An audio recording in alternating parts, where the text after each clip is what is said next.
and lovely. You know, I have the idea to share with you guys about kids pudding over the last couple of days, and I said to myself I would definitely want to share this kids pudding to you guys.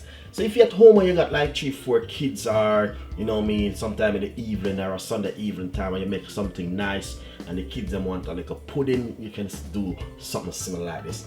Anyway, ripe banana, and all you're gonna do is simple, just remove the skin from the banana. And I'm using a nice, lovely ripe banana. After you do that, simple. Cut up your bananas very finely. And I'm using 1 finger of banana right here. And I'm cutting up it small inside of my daughter bowl right here.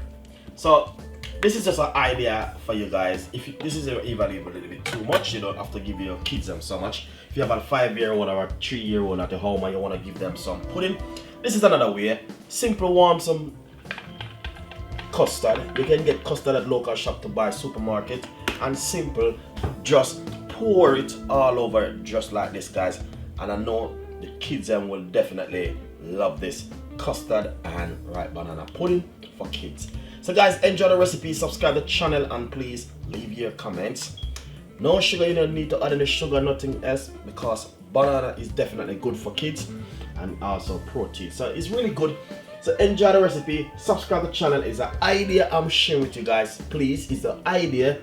If you have kids at home and you want to give them a simple little pudding and you can't find anything, I might have some custard inside of your cupboard and a ripe banana, this is what you can do. Custard and ripe banana for kids pudding. Enjoy it.